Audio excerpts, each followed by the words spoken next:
கரூரில் நடந்த துயர சம்பவம் இப்போ சுப்ரீம் கோர்ட் போய் சுப்ரீம் கோர்ட்ல இருந்து சில கேள்விகள் தமிழ்நாடு கவர்மெண்ட்டுக்கும் தமிழ்நாடு காவல்துறைக்கும் கேட்டிருக்காங்க. என்ன அப்படிங்கறத உங்ககிட்ட டீட்டெயிலாக சொல்றேன். அண்ட் இந்த வீடியோ கடைசி வரைக்கும் பாருங்க. நீங்க என்ன நினைக்கிறீங்க அப்படிங்கறத மறக்காம கமெண்ட் பாக்ஸ் சொல்லுங்க. கரூர்ல நடந்த சம்பவத்தை உயர்நீதிமன்ற மதுரை கிளை தானே விசாரிக்கணும், ஏன் நடுவில் வந்துட்டு சென்னை உயர்நீதிமன்றம் உள்ள வந்தாங்க அப்படிங்கிற ஒரு கேள்வி எழுப்பி இருக்காங்க. இன்னொரு விஷயம் என்ன அப்படின்னா, அந்த 41 உயிரிழந்த நபர்கள் இருக்காங்க பாத்தீங்களா, அது எப்படி நைட்டோட நைட்டா நீங்க போஸ்ட்மார்ட்டம் பண்ணி கொடுத்தீங்க, அப்படி கொடுத்த பாடியை என்ன பண்ணீங்க, போஸ்ட்மார்ட்டம் எங்க நடந்தது, அதுக்கான டாக்டர் எங்கிருந்து வந்தாங்க அப்படிங்கிற கேள்வியெல்லாம் எழுப்பி இருக்காங்க.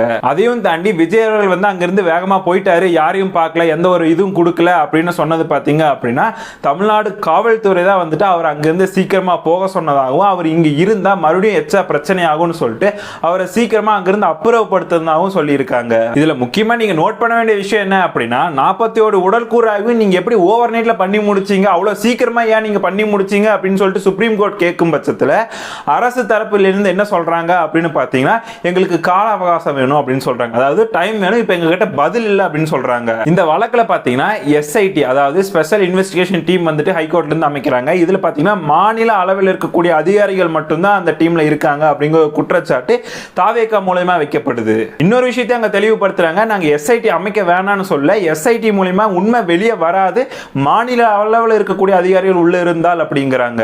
இந்த கரூர் சம்பவத்தை சிபிஐக்கு மாத்தறதுக்கு அரசு சைடு இருந்து எதிர்ப்பு வருது. சோ இத பத்தி நீங்க என்ன நினைக்கிறீங்க அப்படிங்கறத கமெண்ட் பாக்ஸ்ல சொல்லுங்க. இன்னும் போக போக நிறைய விஷயங்களை பேசலாம்.